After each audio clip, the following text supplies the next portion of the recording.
जय हिंद मेरे प्यारे बच्चों। मैं जितेंद्र कुमार आप सभी का जीत मंत्रा क्लासेस में स्वागत करता हूं और आशा करता हूं सभी लोग अच्छे होंगे, एकदम स्वस्थ होंगे। तो भाई जल्दी से आ जाइए। जिन भी भाइयों का सीटेट 2024 में बेटा एग्जाम है जुलाई में, सभी बच्चे जल्दी से आएंगे और आज की क्लास को प्रारंभ करते हैं। तो आज जो हम लोग पढ़ेंगे, हम लोग हिंदी पेडागोजी के बारे में पढ़ेंगे। इससे पहले हमने मैथ पेडागोजी है वो कंप्लीट पढ़ चुके हैं। टीटेट पेडागोजी में बच्चा हमने मैथ पढ़ चुके हैं, प्लस में हम लोगों ने ईवीएस की जो पेडागोजी उसे कंप्लीट कर लिया। आज हम लोग जो पढ़ेंगे वो पढ़ेंगे हिंदी पेडागोजी के बारे में। तो देखिए, हिंदी पेडागोजी में सबसे फर्स्ट जो क्वेश्चन रहेगा वो क्या रहेगा, उस हम लोग जानेंगे किसके बारे में, भाषा के बारे में। किसके बारे में बच्चों? भाषा के बारे में, कि भाषा किसे कहा जाता है। अगर चाहते हो कि सर नंबर अच्छे आए, पेपर हमें पास आउट करना है, तो बच्चा वीडियो को कंप्लीट देखना। और जिस भाई ने अभी तक मेरे चैनल को सब्सक्राइब नहीं किया है, चैनल को सब्सक्राइब अवश्य करना। सबसे पहले एक बार डेफिनेशन जान लेते हैं कि भाषा की डेफिनेशन क्या है। भाषा के माध्यम से हम सोचते और महसूस चिंतन करते हैं, यानी भाषा क्या है? जिसके माध्यम से हम लोग क्या है सोचते हैं, या किसी भी चीज पर थिंकिंग यानी कि विचार जो करते हैं, वही क्या होता है, वो भाषा होती है। भाषा मुख्य रूप से लाडलो दो प्रकार की होती है। सबसे पहली जो भाग होता है उसे कहते हैं भाषा, यानी भाषा का प्रकार मुख्य रूप से दो प्रकार से रहेगा। और भाषा नॉर्मली आई तो कितने प्रकार की रहेगी? तीन प्रकार की।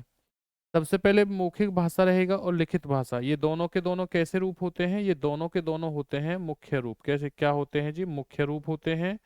और जब आपसे तीसरा प्रकार पूछा जाता है तो उस जगह होती है आपकी सांकेतिक भाषा। क्या रहेगी? सांकेतिक भाषा। यानी कि अगर हमसे पूछा जाए कि मुख्य रूप से भाषा जो है वो कितने प्रकार की होती है, दो प्रकार की होती है। कौन कौन सी? मौखिक और लिखित।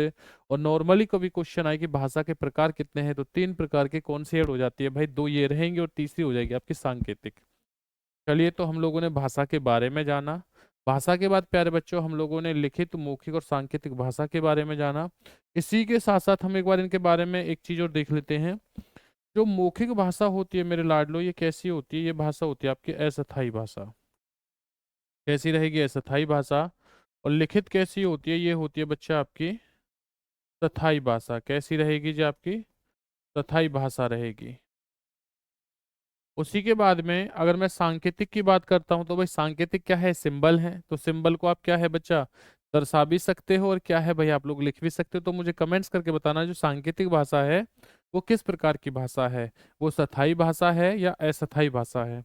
अब चलिए हम लोग जानेंगे भाषा के अंग के बारे में, कि भाषा के जो अंग होते हैं वो कौन कौन से होते हैं।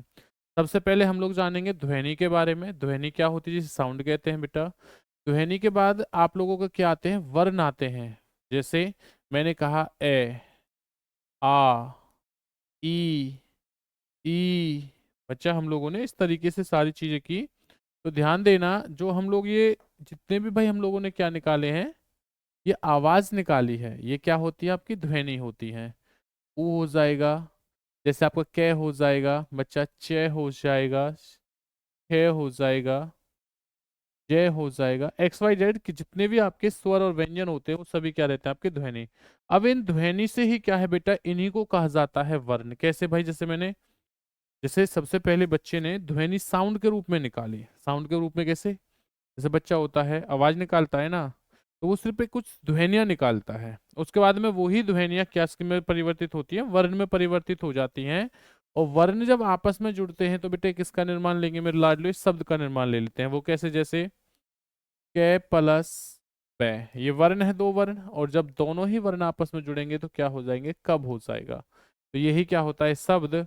और इसी के साथ साथ ये क्या होता है? शब्द से बच्चा वाक्य बनते हैं। और वाक्य के क्या है? इन सब का निर्माण होता है लिपि के कारण। किसके कारण होता है? ये लिपि के कारण।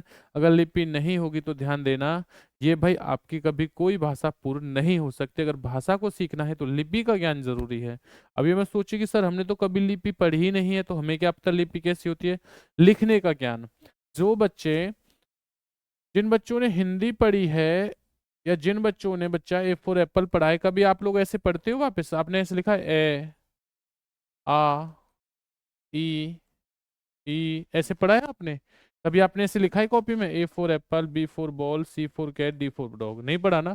तो ये जो आपको ज्ञान है ना, ये लिपि की वजह से ज्ञान है। तो पेपर में आपसे सीधा क्वेश्चन पूछा जाता है, और वो क्वेश्चन क्या रहता है? वो होता है कि भाई ये बताइए कि भाषा के अंग कौन कौन से होते हैं और कौन कौन से नहीं होते। तो ध्वनि, वर्ण, शब्द, वाक्य और लिपि क्या रहेंगे, ये आपके भाषा के अंग रहेंगे। अब देखिए उसके बाद में भाषा यादृच्छिक, इसका मतलब होता है, यादृच्छिक का मतलब होता है बच्चा स्वतंत्र होती है। भाषा कैसी होती है, स्वतंत्र होती है, जिसके माध्यम से हम अपने विचारों को प्रकट करते हैं। यानी कि भाषा स्वतंत्र होती है और जिसके माध्यम से हम लोग अपने विचारों को क्या करते हैं, प्रकट करते हैं। तो यही क्या है, आपकी भाषा होती है।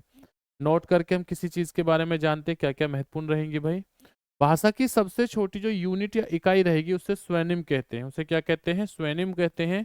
जैसे आपका साउंड हो जाएगा, आपके जैसे वर्ण हो जाएंगे, ए, आ, क, ख, ये सभी जो चीजें होती हैं, सारी चीजें होती हैं आपकी क्या कहलाती है, स्वेनिम कहलाती हैं। अब देखिए क्या है भाई, सेकंड पॉइंट के बारे में जानेंगे। भाषा अस्थिर है, जिसमें क्या है, जिसमें हमेशा बदलाव होता रहता है। भाषा बिल्कुल फिक्स है, बिल्कुल सही बात है, फिक्स थोड़ी नहीं होती भाई। भाषा बदलाव, उसमें चेंजिंग होती रहती है। अब ये जरूरी नहीं है कि अगर आपको हिंदी आती है बस आप हिंदी ही सीख पाओगे, बिल्कुल भी नहीं। आप हिंदी में भी बहुत सारी चीजें नहीं सीखोगे, आप जो इंग्लिश रहेगी उसमें भी बहुत सारी चीजें नहीं सीखोगे। यानी भाषा जो है वो बदलती रहती है, यानी कि कैसी होती है, अस्थिर होती है। भाषा अर्जित व्यवहार है। भाषा कैसा है, अर्जित व्यवहार। बच्चा, अर्जित का मतलब होता है जिसे हम ग्रहण करते हैं। यानी कि भाषा कोई हमें सिखाता नहीं है, माता पिता को देखते हुए भाई हम अपना बोलना शुरू कर देते हैं। घर में जैसे जैसे शब्द यूज होंगे वैसी वैसी आप भाषा क्या है, बोलना प्रारंभ करते हो। कोई बच्चा अगर हिंदू परिवार में है तो हिंदी सीखेगा, कोई बच्चा अगर तमिल परिवार में है तो तमिल सीखेगा, कोई बच्चा अगर अंग्रेजी परिवार, अंग्रेजी का मतलब बेटा बाहर है किसी दूसरी कंट्री में, तो वो इंग्लिश सीखेगा। ये नॉर्मली चीजें हैं। तो ये कैसी होती है भाई, ये अर्जित व्यवहार होता है भाषा का। अगला क्वेश्चन देखिए, भाषा शिक्षण एक प्रकार से ऐसी, बेटा ऐसी रहेगा ये, एक प्रकार से ऐसी विषयों की कक्षाओं में भी मौजूद रहता है। यानी कि भाषा जो है वो शिक्षण का एक प्रकार है बच्चा, क्या है, एक प्रकार रहेगा, ध्यान देना। जो सभी विषयों को क्या है, जो सभी विषय में कक्षाओं में मौजूद रहता है। यानी हर कक्षा में जो भाषा होती है वो होती है, क्योंकि एक टाइप होता है। अगर आप मैथ पढ़ोगे, इंग्लिश पढ़ोगे, हिंदी पढ़ोगे, इंग्लिश पढ़ोगे, तो कहीं ना कहीं जो बुक रहेंगी भाई उनमें जो चीज लिखी होगी वो भाषा ही तो है। लेकिन भाषा का वो कैसा रूप है, लिखित रूप रहेगा। अगला पॉइंट देखते हैं, देखिए अगला नेक्स्ट पॉइंट क्या बनेगा। भाषा शिक्षा की अवधारणा, भाषा शिक्षा की अवधारणा होती क्या है, मौन अवधि होती है। कैसी होती है, मौन, एकदम चुप बैठ गए भाई, ठीक है, नहीं बोलेंगे, मौन अवधि हो गई। चुनौतीपूर्ण अवधि, बेटा चुनौतीपूर्ण अवधि क्या है, कुछ ऐसे शब्द आ जाते हैं जो डिफिकल्ट होते हैं। कैसे शब्द होते हैं, डिफिकल्ट, तो ये तो चुनौतीपूर्ण अवधि होती है। तीसरी जो होती है वो होता है आपका बोधगम्य निवेश। यानी कि बच्चे का जो ज्ञान होता है वो थोड़े, वो बच्चे के ज्ञान से रिलेटेड कुछ वर्ड होते हैं, वो क्या होते हैं आपके बोधगम्य। अब आगे जानेंगे, बच्चे के स्कूल की भाषा और घर की भाषा में समरूपता होनी चाहिए। यानी कि बच्चे के घर में जो शिक्षा, बच्चों के घर में जो भाषा बोली जाती है वही बच्चे को क्या है उसकी कक्षा में भाषा दी जानी चाहिए, ताकि उन चीजों को बच्चा अच्छी तरीके से समझ सके और पढ़ सके। अब ऐसा ना हो कि बच्चे के घर में तो भैया बात पढ़ा रहे हैं किसकी, हिंदी की, और स्कूल में भेज रहे हैं भैया इंग्लिश पढ़ा रहे हैं, तो ऐसा नहीं होगा। अगर आपको चीजें सीखनी होंगी तो यहाँ पर बच्चे को थोड़ी बहुत इंग्लिश का भाई हेल्प करनी होगी, यूज करनी होगी, घर के अंदर, होम के अंदर भी। तो जैसी बच्चा जिन चीजों को सीख कर बड़ा हो रहा है ना, बच्चे के लिए स्कूली भाषा भी क्या है, उसी प्रकार की होनी चाहिए। तो चलिए भाई उसी के साथ देखिए हम लोग नेक्स्ट अगले पॉइंट की तरफ बढ़ते हैं जी। अगला पॉइंट क्या हो जाएगा आपके लिए, तो नेक्स्ट पॉइंट रहेगा भाषा के साथ संलग्नता। संलग्नता क्या रहेगी बच्चा, भाषा के साथ बच्चों अलग अलग, यानी बच्चे अलग अलग उद्देश्यों के लिए भाषा का प्रयोग करते और सीखते हैं। यानी कि हर कोई बच्चा है ना, उसकी सोच एक जैसी नहीं होगी। भाई शायद हो सकता है कि कोई बच्चा अगर इंग्लिश सीख रहा है, हिंदी सीख रहा है, किसी भी प्रकार की कोई भी चीज सीखता है, तो वो उनकी क्या रहेंगी, वो उनकी अलग अलग रहेंगी, एक जैसे उद्देश्य नहीं रहेंगे। शायद हो सकता है भाई आपका उद्देश्य हिंदी सीखने का कुछ और हो, आप डिफरेंस, आप टीचर बनना चाह रहे हो, भविष्य में आप कोई और चीज उसमें जाना चाहते हो, लेकिन लैंग्वेज तो है ना। लेकिन हर किसी का उद्देश्य सीखने का क्या है, अलग अलग होता है। चलिए उसके बाद आगे जानते हैं। भाषा सांस्कृतिक, यानी अनुभवों पर आधारित होती है, बिल्कुल होती है, अपने कल्चर पर जरूर डिपेंड होती है। जैसा कल्चर रहेगा वहाँ का अनुभव रहेगा, बच्चा वैसे ही चीजों को ज्यादा सीखेगा। भाषा सीखने के लिए भाषा समृद्ध परिवेश, बोर्ड, चार्ट, होर्डिंग महत्वपूर्ण है। भाषा सीखने के लिए देखिए बोर्ड रहेंगे, चार्ट रहेंगे, होर्डिंग रहेंगे, ये सारी चीजें क्या होती हैं, आपने अक्सर देखा होगा कि बच्चे, हम लोग कभी एक स्थान से दूसरे स्थान जाते हैं, तो अभी 2024 में जैसे भाई क्या हुआ, इलेक्शन हुआ है, तो इलेक्शन में क्या होता है, जगह जगह देखा भाई प्रधानमंत्री जी कहाँ पर आ रहे हैं, फलाने नेता के साथ आ रहे हैं, आपका स्वागत है इस जगह। तो अब क्या है, जिन बच्चों की यानी कि भाषा सही है, बच्चा उन्हें पढ़ पाएगा, जिन्हें भाई ज्ञान ही नहीं है वो कुछ नहीं पढ़ पाएगा। तो कहीं ना कहीं क्या है, उसकी उससे क्या है बेटा, भाषा जो होता है उसमें वृद्धि होती है, समृद्ध बनती है, उसकी जो क्या है वृद्धि, जो भाषा का विकास होता है, तो वो का आपके बोर्ड से होता है, चार्ट से होता है, होर्डिंग से होता है। जैसे आपने सुना होगा ना कि भाई सुबह सुबह न्यूज़पेपर पढ़ना चाहिए, हेडलाइन पढ़नी चाहिए, बहुत से स्कूल और कॉलेजों में तो ऐसा होता भी है अक्सर, आपने अक्सर देखा भी होगा। चलिए उसी के साथ आगे जानते हैं। भाषा एक नियमबद्ध व्यवस्था, बेटा कैसी व्यवस्था है, नियमबद्ध व्यवस्था रहेगी। भाषा व्यवस्थाओं की व्यवस्था है। प्रत्येक भाषा का व्याकरण होता है। भाषा निरंतर परिवर्तनशील है। भाषा का प्रभाव जटिल से सरलता की ओर होता है। और हिंदी भाषा भारत की एक राजभाषा है, ना कि राष्ट्रभाषा। तो भाई ये जितने भी पॉइंट आपको बताए हैं सभी के सभी महत्वपूर्ण रहेंगे। जिस भाई ने अभी तक चैनल को सब्सक्राइब नहीं किया, बच्चा चैनल को सब्सक्राइब, वीडियो को लाइक शेयर कमेंट्स करना ना भूलें। जो टॉपिक रहेगा वो सभी के सभी आपके महत्वपूर्ण, और इस जगह से पेपर में हर बार बच्चों के क्वेश्चन फंसते हैं और बच्चों की बहुत ज़्यादा डिमांड होती है, सर पेडागोजी पढ़ा दो, क्योंकि पूरा पेडागोजी, बेटा सीटेट क्वालिफाई करना चाहते हो तो पेडागोजी का ज्ञान होना बहुत ज़रूरी है। चलिए उसके बाद आगे जानते हैं। देखिए तो भाई संविधान में मैं अगर अनुसूची की बात करता हूं तो टोटल बच्चा अनुसूचियां हैं 12 वर्तमान में, लेकिन 8वीं जो अनुसूची है इसमें क्या है, इसमें भाषा का प्रावधान है। किसका जी, भाषा का। तो अनुसूची 8 में कितनी भाषाओं को शामिल किया गया है, ये किया गया है 22 भाषाओं को। तो पेपर में सीधा क्वेश्चन आता है, ये बताइए कि भाई जो अनुसूची 8 है उसमें कितनी भाषाओं को रखा गया है। तो ये रखा गया है 22 भाषाओं को। कौन कौन सी हैं, असमिया, बांग्ला, गुजराती, हिंदी, कन्नड़, कश्मीरी, मलयालम, मराठी, उड़िया, पंजाबी, संस्कृत, तमिल, तेलुगु, उर्दू। जिस समय बेटा संविधान में अनुसूची 8 बनाई थी तो उस समय टोटल 22 भाषाएं जो मैं बता रहा हूँ ना आपको, ये वर्तमान में है। लेकिन पहले कितनी भाषाओं को शामिल किया गया था प्रारंभ में, अनुसूची 8 में। देखो प्रारंभ में अनुसूची जो आपकी 8 है इसमें 14 भाषाओं को रखा गया था। कितनी भाषाओं को, 14 भाषाओं को। लेकिन वर्तमान में कितनी भाषाएं आपकी, 22 भाषाएं हैं। तो 14 कौन कौन सी हो जाएंगी, ये वाली हो जाएंगी, इन्हें थोड़ा ध्यान देना। उसी के साथ में प्रारंभ में अनुसूची 8 में 14 भाषाओं को रखा गया है। अब एक 21वां संशोधन हुआ था, जो कब हुआ था, 1967 ईस्वी में हुआ था। और इसमें सिंधी बच्चा क्या है, 15वीं भाषा के रूप में जोड़ी गई थी। तो 14 भाषाएं उर्दू तक हो चुकी थी, 15वीं भाषा कौन सी जोड़ी थी, जिसे सिंधी के नाम से जाना जाता है। 71वां 21वें संशोधन के बाद बेटा संशोधन होता है मेरे लाडलो, 71वां संशोधन होता है, जो कब हुआ था, 1992 में हुआ था। ये कौन कौन सा होता है, कोंकणी, मणिपुरी और नेपाली। ये 3 भाषाएं और जोड़ी 15 3 कितनी होगी भाई, 18 भाषाएं हो जाती हैं लाडलो, ध्यान देना यहाँ पर। अब देखिए बहुत से बच्चे कंफ्यूज होते हैं, सर हमें पता नहीं होता कि कौन कौन सी भाषाएं जोड़ी हैं। इसके एक लॉजिक या ट्रिक बता रहा हूँ। ट्रिक क्या रहेगा, आप एक वर्ड को याद रखना बस, नमक। किसे जी, नमक को। अब नमक से क्या याद रखोगे, देखो न से बच्चा क्या हो जाएगा आपका, नेपाली। मैं से क्या हो जाएगा, मणिपुरी। और कैसे क्या हो जाएगा, कोंकणी। अब आपको ये कंफ्यूजन बिल्कुल भी नहीं रहेगी कि भाई कौन कौन सी चीजें कब हैं और कब नहीं है। ठीक है भाई। चलिए उसके बाद देखिए, इसी के साथ साथ 92वां संशोधन हुआ था 2003 में, जिसमें आपकी 4 भाषाएं और जोड़ी थी। कौन कौन सी, बोडो, डोगरी, मैथिली और संथाली। तो ये भाषाएं क्या है मेरे लाडलो, ये 4 भाषा ये हो गई। तो 18 4 कितनी भाषाएं हो जाएंगी, 22 भाषाएं आपकी क्या है, अनुसूची 8 में रखा गया है। हर चीज को एक बार अच्छे से देख लेना भाई, और याद कर लेना, क्योंकि पेपर के लिए क्या रहेंगे, बहुत ज्यादा महत्वपूर्ण रहेंगे। तो जिस भाई ने भाई वीडियो को लाइक शेयर नहीं किया, मैं फिर बोलूंगा चैनल को सब्सक्राइब और वीडियो को लाइक कर लीजिए, क्योंकि आपके प्रत्येक दिन आपके लिए इसी प्रकार से जो सीटेट की भाई आपका एग्जाम है उसकी तैयारी के लिए रोजाना आपके क्या है क्लास सीटेट की लेके आएंगे भाई हम लोग। जल्दी से जल्दी आपका सिलेबस हो सके इसलिए बहुत लंबी क्लास नहीं खींचते, बस समय कम और चीजें ज्यादा देने का उद्देश्य है, ताकि हर बच्चे का जो सपना है वो पूरा हो सके।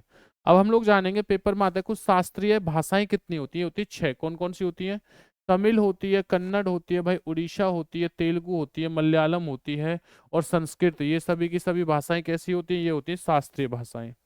देखो बच्चे हम लोग जानेंगे भाषा अर्जन के बारे में। भाषा अर्जन क्या है जी, तो ए पहला पॉइंट क्या बनेगा, भाषा एक अर्जित संपत्ति है, पैतृक संपत्ति नहीं होती।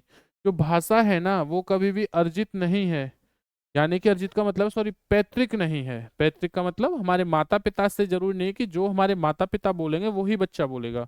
हो सकता है कि माता पिता हिंदी बोलने वाले हों, बच्चे का जन्म हुआ, मैंने उसके परिवेश को बदल दिया, उसके वातावरण को बदल दिया, और भाई कहाँ छोड़ दिया, ऑस्ट्रेलिया, तो बच्चा क्या है, इंग्लिश बोलेगा ना कि हिंदी बोलेगा। तो देखिए क्या है, यह एक अर्जित संपत्ति यानी कि उसे अर्जन किया जाता है, सीखा जाता है, और क्या है, यह पैतृक संपत्ति नहीं है।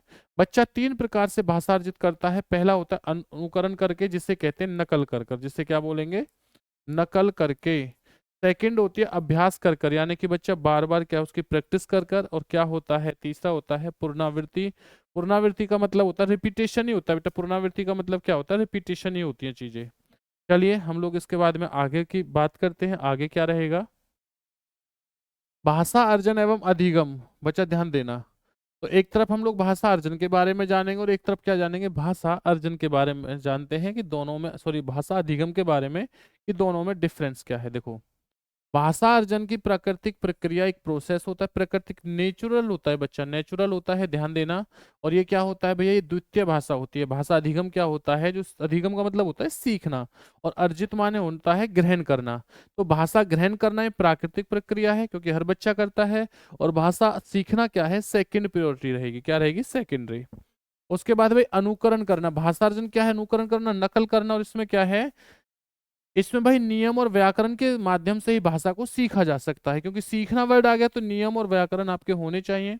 इसमें बच्चा परिवार से बच्चा सीखता है, और इसमें क्या होता है अधिगम में भाई, इसमें विद्यालय से बच्चा सीखता है। उसी के बाद सहज और स्वाभाविक रूप से बच्चा इसमें सीखता है, और इसमें क्या है, प्रयास और जटिलता के कारण बच्चा सीखता है। इसमें अनौपचारिक परिवेश, मातृभाषा और क्षेत्रीय भाषा का यूज होता है, और इसमें क्या होता है, औपचारिक साधनों का प्रयोग होता है। अब आप कहोगे सर ये औपचारिक और अनौपचारिक क्या है, तो देखिए औपचारिक और अनौपचारिक के बारे में, शिक्षा एजुकेशन तीन प्रकार की होती है, औपचारिक, अनौपचारिक और निरौपचारिक के बारे में। तो औपचारिक भाषा वो होती है जो हमें कहाँ से प्राप्त होती है, बच्चा ध्यान देना। अनौपचारिक भाषा वो होती है जो हमें हमारे पड़ोसियों से मिले भाई, पड़ोसियों से, हमारे परिवार से मिले, हमारे मित्रों से मिल जाए, हमारे भाई रिश्तेदारों से मिल जाए। ये सारी चीजें क्या होती हैं आपकी, अनौपचारिक। अब औपचारिक क्या होती हैं, इसमें काउंट होता है जैसे आपका स्कूल हो जाएगा, जहाँ पे चार दीवारी और एक परिवेश, यानी कि जिस जगह आपका एक उद्देश्य रहे, और एक तरफ क्या हो बच्चा, परिस्थिति।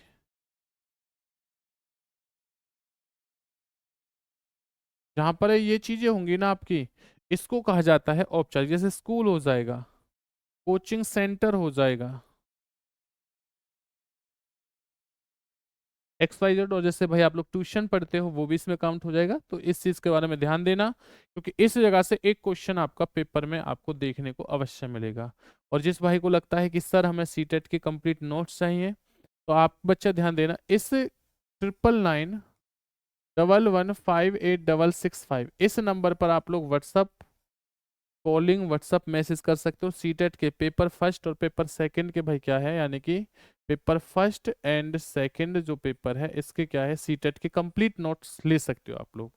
चलिए उसी के साथ हम लोग आगे बढ़ेंगे। अगला क्वेश्चन क्या रहेगा, भाषा कौशल। बच्चा जो भाषा कौशल जो होते हैं उसको कितने भागों में बांटा गया है, दो भागों में। एक तो होता है अभिव्यक्तात्मक कौशल और एक होता है ग्रहणात्मक कौशल। तो अभिव्यक्तात्मक कौशल क्या होता है, ये होता है भाई आपका, पहला होता है, फर्स्ट होता है वाचन कौशल जिसे हम कहते हैं बोलना, और सेकंड होता है लेखन कौशल जिसे कहते हैं लिखना। ये किस में आता है, अभिव्यक्तात्मक कौशल के अंदर आपका हमेशा आता है। उसी के साथ साथ ग्रहणात्मक कौशल में कौन कौन से आते हैं, श्रवण कौशल होता है जिसे सुनना कहते हैं, पठन कौशल होता है आपका पाठ पढ़ना होता है। तो पेपर में आता है कि इनमें से कौन सा ग्रहणात्मक है और कौन सा क्या है, अभिव्यक्तात्मक है। इनके बारे में एक सीक्वेंस आता है आप लोगों से। और उसी के साथ साथ भाई आप मुझे ये बताओगे कि जो आपके भाषा कौशल के जो स्किल्स होती हैं बच्चा, वो चार होती हैं, और चारों कौन सी होती हैं, ये वाली होती है। तो मुझे बताइए इनका सही क्रम क्या होगा, इनका सही क्रम जो है वो क्या रहेगा, सभी बच्चे कमेंट्स करें। उसके बाद में अंतर संबंधित के बारे में बच्चे जानेंगे कि इनके बीच में क्या संबंध है। भाषा को एक क्रम से नहीं सीख सकते, भाषा को यानी कि एक सीक्वेंस से कभी नहीं सीखा जा सकता, ये हमेशा ध्यान देना। उसके बाद देखिए शिक्षण विधि क्या रहेंगी प्यारे बच्चों। शिक्षण विधि की अगर मैं बात करूंगा तो प्राकृतिक विधि। प्राकृतिक विधि क्या है, इस विधि में दूसरी भाषा को सीखने के लिए सुनने और बोलने पर जोर दिया जाता है ताकि वंशित रूप से परिचित हो जाएं, इस प्रकार वे दूसरी भाषा को उसी तरह सीखते हैं जैसे वे अपनी मातृभाषा को सीखते हैं। यानी कि जो सेकंड भाषा रहेगी ना, इस भाषा को भी बच्चा वैसे ही सीखेगा जिस तरीके से उसने अपनी मातृभाषा को सुन सुनकर सीखा है। तो जितना ज्यादा हो सके बच्चों के सामने उन्हीं शब्दों का यूज कीजिए जिस चीज के बारे में बच्चों को आपको जानकारी या नॉलेज देना है, जिस फील्ड में बच्चे को भेजना हो। अब ऐसा ना हो कि घर का परिवेश एकदम क्या है, बेकार हो, लड़ाई झगड़ा हो रहा हो, गाली गलौच हो रही, तो भाई बच्चा उस परिवेश के अनुसार ही बड़ा होगा और उन्हीं सभी भाषाओं को क्या है लाडलो सीखेगा। इसी के साथ देखिए हम लोग आगे बढ़ते हैं। व्याकरण अनुवाद विधि, जिसे शास्त्रीय विधि कहते हैं, प्राचीन विधि कहते हैं, इस विधि में दूसरी भाषा का व्याकरण पहले पढ़ाया जाता है। जैसे संस्कृत या इंग्लिश सिखाते समय हम उसका व्याकरण और उसके नियम बताकर भाषा की शिक्षा प्रदान करते हैं। देखो, प्राकृतिक भाषा को बच्चा खुद से सीखेगा, ये ध्यान देना, जैसे वो मातृभाषा को सीखता है। व्याकरण अनुवाद में विधि में क्या करेगा, शास्त्रीय विधि में क्या करता है, या जिसे प्राचीन विधि कहते हैं, इसमें बच्चे को पहले ग्रामर की नॉलेज दी जाती है, उसके बाद बच्चा किसी चीज को सीखता है। तो यहाँ पर ग्रामर की जानकारी नहीं दी जाती, लेकिन इस जगह बच्चा हमेशा ग्रामर की जानकारी दी जाती है। इस विधि में बोलने की अपेक्षा लिखने और पढ़ने पर अधिक क्या है, बल दिया गया जाता है। किस पर भाई, आपकी प्राचीन विधि पर, शास्त्रीय विधि पर, या फिर आपका व्याकरण विधि पर। तो इस चीज को अच्छे से देख लेना और नोट डाउन कर लेना। चलो लाड लो। उसी के बाद हम लोग आगे बढ़ते हैं। अगला क्या हो जाएगा, मस्तिष्क उद्वेलन विधि। ये क्या होती है, इसमें बच्चा कुछ समस्या दी जाती है और फिर उस समस्या का समाधान किया जाता है। यानी कि इसमें उद्वेलन का मतलब क्या है कि बच्चे के सामने कोई समस्या रखना और उस समस्या को रखने के बाद बच्चों से क्या है, उस समस्या का समाधान करना, यही होता है मस्तिष्क उद्वेलन विधि। जिसके कारण जो बच्चे का ब्रेन होगा, जो मस्तिष्क होगा, उस पर वो थोड़ा प्रेशर डालेगा, प्रेशर डालने की वजह से उस समस्या के समाधान को क्या है, हल करेगा। उसके बाद देखिए हम लोग आगे जानेंगे भाई क्या रहेगा आपका। तो आगे रहेगा मेरे लाडलो, प्रत्यक्ष विधि क्या होती है। इसमें बच्चों को सीधा सिखाते हैं, यानी कि जो बच्चा रहेगा उसे क्या करेंगे, सीधा सिखा देंगे। जो चीज है भाई, जैसे हम लोग बोलेंगे बेटा ए फॉर एप्पल, तो बच्चे पे कोई प्रेशर नहीं डालना, बच्चा ए फॉर एप्पल ही डालेगा, सीखेगा, यानी कि क्या है, ए फॉर एप्पल ही सीखेगा। उसी के साथ देखिए हम लोग क्या करेंगे, भाषा के मंडल बच्चा कितने होते हैं, मॉडल, सॉरी मॉडल कितने होते हैं बच्चा, भाषा के मॉडल 3 होते हैं। सबसे पहला होता है जिसे कहा जाता है भाषा का अंतःक्रिया मॉडल, सेकंड होता है अधोमुखी प्रक्रिया, और तीसरा होता है बॉटन अप मॉडल, यानी बॉटन डाउन मॉडल और बॉटन अप मॉडल। ये क्या होते हैं, एक बार इनके बारे में हम लोग जानेंगे। तो भाषा का अंतःक्रिया मॉडल कौन सा होता है, इस मॉडल में शुद्ध और प्रामाणिक संदेशों को भाषा के माध्यम से सिखा दिया जाता है। यानी कि जो भाषा का अंतःक्रिया बच्चा मॉडल होता है, इसमें क्या होता है, इसमें जो बच्चे में शुद्ध और प्रामाणिक संदेश जो होते हैं वो बच्चे को भाषा के माध्यम से बता दिया जाता है कि भाई क्या सही क्या गलत है, कहाँ पर आपने मिस्टेक की और किस प्रकार से आपसे मिस्टेक हुई है। भाषा के माध्यम से आपसी पारस्परिक संबंधों के प्रति क्या होती है, समझ बढ़ती है। अब किसी भाई पे भाई बोलने का तरीका ना आता हो, या कोई एक मैरिड कपल को ही लगाना है, परिवार में हमारे माता पिता हैं, वो एक दूसरे से गाली गलौज कर रहे हैं, उन्हें ये नहीं पता कि भाई हस्बैंड को ये नहीं पता कि भाई अपनी वाइफ से कैसे बात करनी है, वाइफ को ये नहीं पता कि अपने पति से कैसे बात करनी है। तो भाई क्या है, तो उसकी लैंग्वेज का ही तो फर्क है। तो अगर आप उनसे अच्छे से बात करोगे तो शायद हो सकता है जिस काम के लिए आप बोल रहे हैं वो समझ जाए और आपकी हेल्प करें। लेकिन अगर आप ऐसे ही खड़े होकर बोलोगे भाई मेरे लिए एक गिलास पानी लिया, तो क्या वो लेके आएगा, नहीं लेके आएगा बच्चा। वो क्या करेगा, वो उस चीज के लिए बिल्कुल ना बोल कि भाई मेरे लिए, अगर आप किसी से भाई से, अपने छोटे भाई बहन से बोल रहे हो कि मेरे लिए एक गिलास पानी ले आइए, तो वो बच्चा जरूर लेके आएगा। तो भाषा का बड़ा भाई फंडा है, भाषा का सही तरीके से यूज करना हमेशा आना चाहिए आप लोगों से। अगला क्वेश्चन देखो, भाषा के माध्यम से व्यक्तियों के बीच लेन देन होता है, बिल्कुल होता है जी। लेन देन भी आसानी से किया जा सकता है। देखो, अगर भाषा बच्चे की सही नहीं होगी तो लाडलो ध्यान देना, बच्चों के बीच में जो लेन देन होगा ना वो सही से नहीं हो सकता। तो अगर लेन देन सही करना चाहते हो तो क्या है, आपकी जो लैंग्वेज है, भाषा है, वो बिल्कुल सही होनी चाहिए। जैसे आप स्कूल में पढ़ रहे हो, पढ़ा रहे हो, आपने कहा मुझे यार एक हेल्प चाहिए, मुझे पेन चाहिए, आपने प्यार से बोला, कोई हो सकता है आपका फ्रेंड दे दे, अब ये थोड़ा ना है आप उसमें थप्पड़ लगा दो, हाँ भाई मुझे पेन दे, ऐसे कोई दे देगा क्या, बिल्कुल नहीं देगा। तो कहीं ना कहीं आपकी भाषा के अंदर बहुत इफेक्ट होता है। तो भाषा एक पावरफुल चीज है, इसलिए इसका हमेशा सही तरीके से यूज करना चाहिए। इसीलिए कहा जाता है पहले सोचिए, फिर तोलिए और फिर भैया क्या है, बोलिए। भाषा, अच्छा देखिए, इस मॉडल से क्लास में टीचर और स्टूडेंट के बीच क्या है, प्रभावशाली शिक्षण होता है। अब टीचर जब स्पष्ट और एकदम शुद्ध बोलेगा, अच्छे तरीके से बच्चों से केयर करके बात करेगा, तो बच्चों का जो एक ट्रस्ट है वो अपने टीचर के प्रति होगा, और उनके बीच में क्या है बच्चे, घनिष्ठ संबंध होगा कि हाँ यार मेरे टीचर फेवरेट है, या नहीं यार वो टीचर फेवरेट नहीं है, गुस्सा करते हैं। आपने अक्सर देखा होगा आप लोगों ने, जो क्लास स्कूल में सबसे ज्यादा गुस्सा करते होंगे या वो जो सबसे ज्यादा पिटाई लगाते होंगे, उन टीचरों के स्टूडेंट बहुत कम होंगे फेवरेट। लेकिन जो भाई प्यार से और पढ़ाता भी अच्छा होगा और प्यार से बात करता होगा, तो उनके फेवरेट टीचर स्टूडेंट बहुत होंगे। चलिए लाडलो, उसके बाद आगे बढ़ते हैं। देखिए अगला क्या है भाई, इसमें इसमें रहेगा अधोमुखी प्रक्रिया। क्या है प्यार बच्चों, इसमें स्टूडेंट भाषा के अर्थ को समझने के लिए पिछले ज्ञान का प्रयोग करता है, जैसे वाक्य, पद और शब्द, वर्ण का। यानी कि बच्चा सबसे पहले किसी वाक्य, जो सेंटेंस बोला है, उसके बारे में जानेगा, फिर पद के बारे में जानेगा, भाई इसका निर्माण कैसे हुआ है, फिर इसका जो निर्माण हुआ वो किन शब्दों से हुआ और कौन कौन से वर्ण से। यानी कि पहले वो बड़ी चीज को देख रहा है, धीरे धीरे करके छोटे स्टेप में आ रहा है। ये तो आपका अधोमुखी, जिसे डाउन टॉप डाउन मॉडल कहते हैं। अब टॉप अप क्या रहेगा, इसमें बच्चों को नीचे से सिखाते हुए ऊपर की तरफ लेकर जाते हैं, जैसे वर्ण, शब्द, पद और वाक्य। इसमें क्या होगा, इसमें छोटी चीजों से लेकर यानी फिर क्या बेटा अप की तरफ लेके जाएंगे, होता है अप मॉडल। इसी के बाद देखिए क्या रहेगा, लेखन। लेखन क्या है लाडलो, जिसमें बच्चों के विचारों की को अभिव्यक्ति है। बच्चे इस लेखन को अपने शब्दों में लिखें। सुसंगत यानी सब्जेक्ट से जुड़ा, व्याकरण की शुद्धता है बच्चा, स्पष्ट उद्देश्य से रचनात्मक रहेगा, विचारों को प्रोत्साहन प्रोत्साहन देना। तो इसमें क्या होता है, लेखन क्या होता है, जिसमें बच्चों के विचारों को अभिव्यक्ति रहे, स्वतंत्रता रहे, उसी को क्या कहते हैं, लेखन कहते हैं। जिसमें बच्चे के खुद के अपने क्या रहेंगे बच्चा, शब्द रहेंगे। अब एक वर्ड आता है जिसे कहते हैं सुसंगत।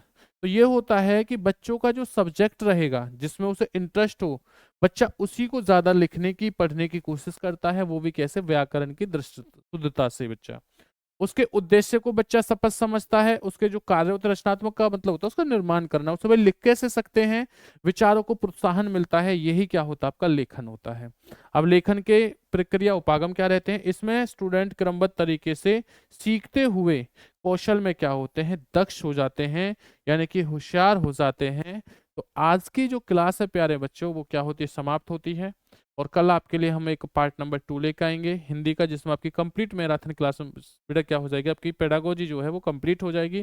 जिस भाई को लगता है कि सर हमें सभी सब्जेक्टों के नोट्स चाहिए, सी टेट पेपर, चाहे प्यारे बच्चों में ध्यान देना, फर्स्ट की बात करूं या सेकंड की बात करूं, अगर किसी भाई को नोट्स चाहिए तो 99, 91,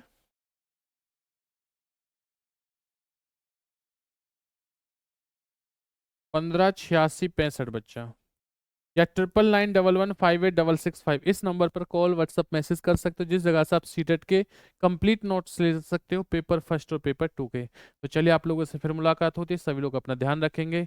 जय हिंद, वंदे मातरम, और चैनल को सब्सक्राइब, वीडियो को लाइक शेयर कमेंट्स करना ना भूलें। वंदे मातरम।